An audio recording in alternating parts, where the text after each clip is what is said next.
Okay, hi everyone. Good morning. Thank you so much for having me here. I'm excited to be talking to you about two places that I care maybe a little too much about. I am obsessed with both the Arctic and the Antarctic, and I've had the pleasure of working in both for a long time. Over the past 6 years, I've spent a cumulative of over a year living in each the Arctic and the Antarctic, both on ships as well as on land based operations. And you can, needless to say, some people definitely call me the Ice Queen, but simply just because of that. Today, we're going to be talking about polar tourism mostly, which is really modern day polar exploration. It's what people are wanting to do to kind of scratch that itch of feeling like a polar explorer. And that is the purpose of polar tourism, but it's also so much more than that because it's the way in which we can show people the poles, hopefully make them Arctic and Antarctic ambassadors, and also fuel the research, science, and journalism that is key to keeping our poles safe. So, today, we're going on a polar expedition. Right now, our ship is in Torngat Mountains National Park, up just shy of the Arctic Circle in Canada. It's one of the most beautiful places on Earth.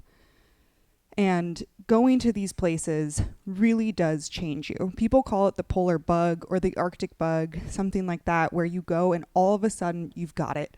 You're obsessed and you want to go back or you want to stay connected in some way. And that's really the magic of travel, right? And particularly with polar tourism, which is something that is wholly unsustainable. It is not good to travel to places, right? You're burning a lot of carbon.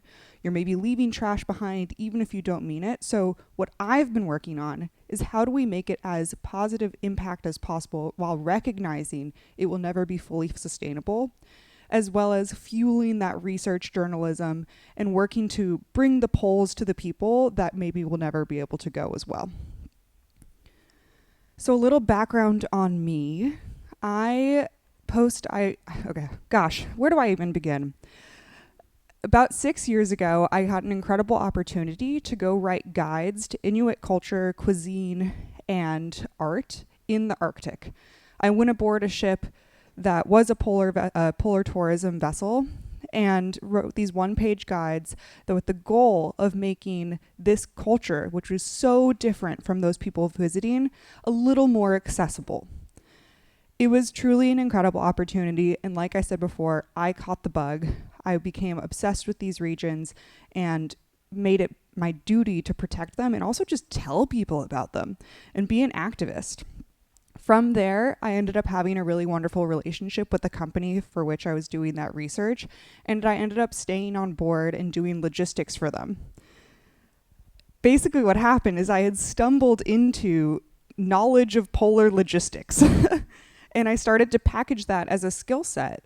And it easily got me jobs in the Antarctic running logistics on Antarctic ships, and then later really leaning more into the educational components of polar tourism. And so from there, I have now spent time building out educational programming on both Arctic and Antarctic vessels. And I was also the youngest woman to manage an Antarctic interior camp at around 79 degrees in Queen Maud Land in the Antarctic interior. Over the past 2 years since then, I have leaned more into overall advocacy, writing, journalism, and back to my original roots of research, and this time in a more anthropologic way, thinking about how we can actually make sure people feel connected in the way that actually changes their behavior post this tourism to make it potentially kind of more worth it, and actually bring people or change people's lives. I mean, that's a big statement, but that's what we're trying to do with polar tourism. I also wanted to, as I dive deeper into this talk, I wanted to start with two different stories of mine that I think really represent me and when it comes to polar tourism, but also just how impactful it can be. Starting off with this photo, which I actually don't think I've ever been as happy as I was in this photo, and I'm so glad it was caught on film. This was during that first ever trip I took to the Arctic. It's in Torngat Mountains National Park, which, as a reminder, is where our ship is right now that we're all collectively on. And it's one of the most beautiful places. I had just taken a sip of water from the stream, which was flowing down from a glacier, and I basically just thought to myself, this is incredible. Life does not get better than this. Like, I have completely lucked out, And I want to keep doing this forever.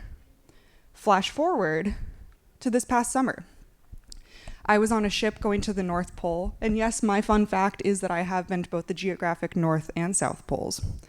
But this is what my view looked like. We had just turned around from the North Pole, and this was heading down back towards Greenland. And the distinct thing I want you to just reflect on are all of these melt ponds. So this is an area of the world, and even though it's the summer, there should be much more ice cover than that. And what those melt ponds actually do is increase the melting rate because it's creating these darker surfaces on the ice. And all that is to say is that this is not looking good. And I've been able to see this effect of climate change in the Antarctic as well. Here's a glacier that I've gone back to many years, and every single year, even though it looks dramatic here, this is smaller and smaller than I've seen in the past. And it's really a shame. Both of those stories, from the first one in the Torngat Mountains National Park to thinking through these changes in the polar regions, I hope represent how, one, tourism is fun, it's amazing, it's life-changing to go there, but it's also incredibly startling. And hopefully that's what we're gonna be able to show you through polar tourism. To back up a sec, I wanted to kind of define our variables here. We're talking about the Arctic in the north and the Antarctic in the south, which are distinctly two different places. The key difference being that the Arctic is a land of people. It is a land of culture, and when you go there, that's really something that the best tour operators highlight, because you're going in someone else's land, whereas the Antarctic is both simultaneously no man's land and everyone's land. And it's part of this really interesting feeling that you get from being there, because you're like, this is mine, but it's also no one's. And that's beautiful in many ways. In this talk, I'm talking about them together because they really are united by one industry. The polar tourism industry, particularly with shipbound tourism, spends our summer in the north in the Arctic, and then during our winter, they go to the Antarctic. And those ships just go back and forth from the Arctic and the Antarctic in different regions, but those two places.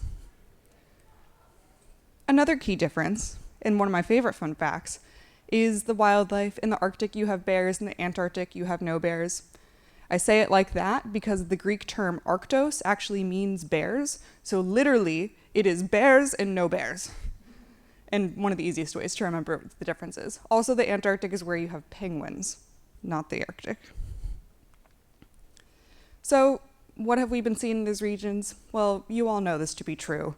Climate change means that both are the bellwethers of what is going on in our world. They're both warming exponentially, and there's, I'm not the one to solve what's going on there, but I'm certainly someone to educate and tell you about it.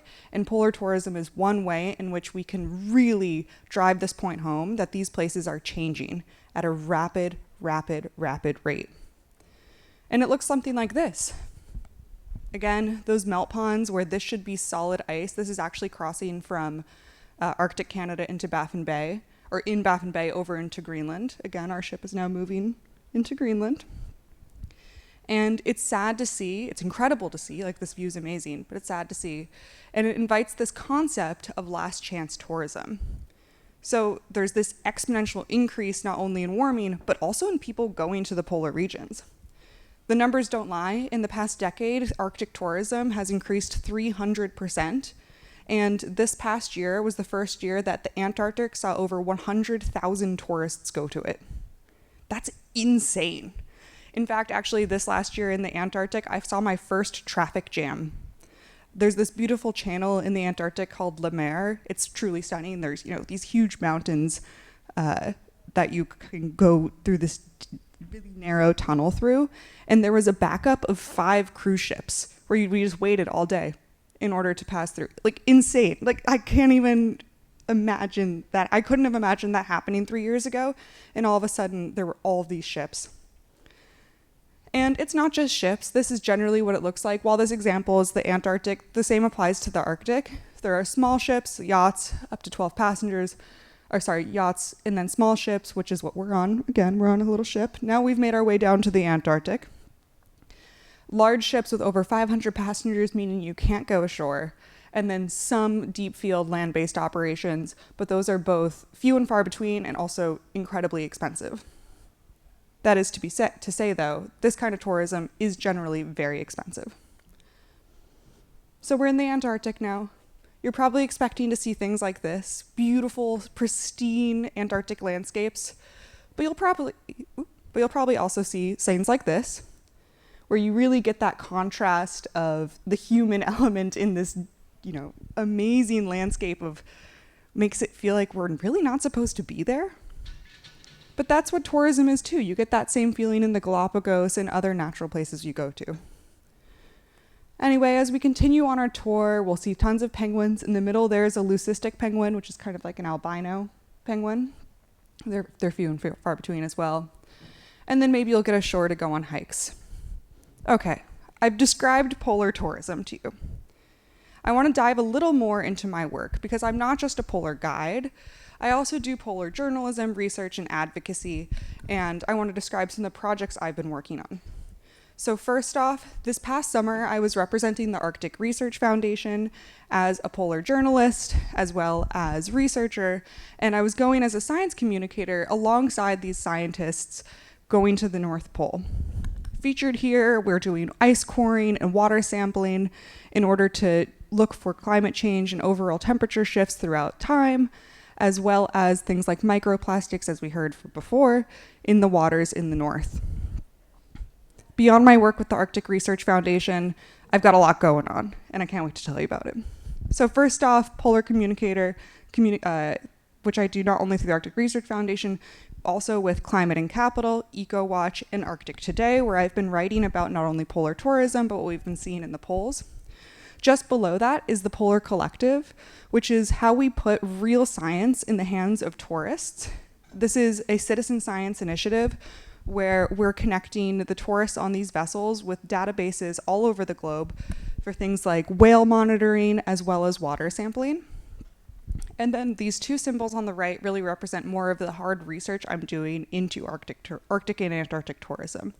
So top right, the Scientific Committee on Antarctic Research formed a group called ANTAG, which stands for Antarctic Tourism Action Group. And it's basically me, as well as the other researchers, anthropologists, scientists, who are looking into the effects, both positive and negative, of polar tourism, and quantifying them and trying to make it as best as possible. And then lastly, bottom right, is Guide Best, which I'm excited to be working with more this summer, where we're trying to update best practices for guiding so that we can create those Arctic and Antarctic ambassadors. This summer, I will be guiding for the Smithsonian Institution in both Iceland and Arctic Canada, and while I'm there, I'll actually be doing research on my fellow guides, and I guess on myself too, to understand what we're doing to best communicate about the polar regions and how to best literally bring people there. So, nice. All this is to say, I am deeply passionate about not only bringing people to the poles, but bringing to the poles to people, because there is this huge barrier of time and money and all of that to get people to go to these places, but it is so important that we feel deeply connected to them. Much like these penguins, I'm keen to dive in and want to talk with all of you about the polar regions. If this sparked any curiosity in you, come talk to me. Oh my gosh, this is all I want to talk about. I'll tell you all about these experiences, why you should feel connected. You want to go on a trip? I can talk about that too, but I'm not a sales rep for polar tourism. I am someone who's just deeply passionate about these places and want to make sure that they're protected, but also connected to everyone on the globe. So, I want to leave you with two things. One, I want you to reflect and think about if it's important to go to a place in order to feel like an advocate for it. Because that's the argument for tourism. Do we need to go to these places? Do you need the checkbox of having gone there to feel like it's your home and it's a place to protect? That's the first thought. I just want you to reflect on that for the rest of the day. Talk to me about it afterward. I'm curious to hear your thoughts. And second, can we all be protectors of the polar regions even though most of us will never go? Can you feel fully connected to both the Arctic and the Antarctic? I hope the answer is yes. I hope that I, at least today, made you feel a little more in touch with the polar regions. Maybe you're all like a little bit of an ice queen now. But come find me. I'm keen to hear your answers and thoughts on those places. And all in all, just thank you. And thanks so much for your time.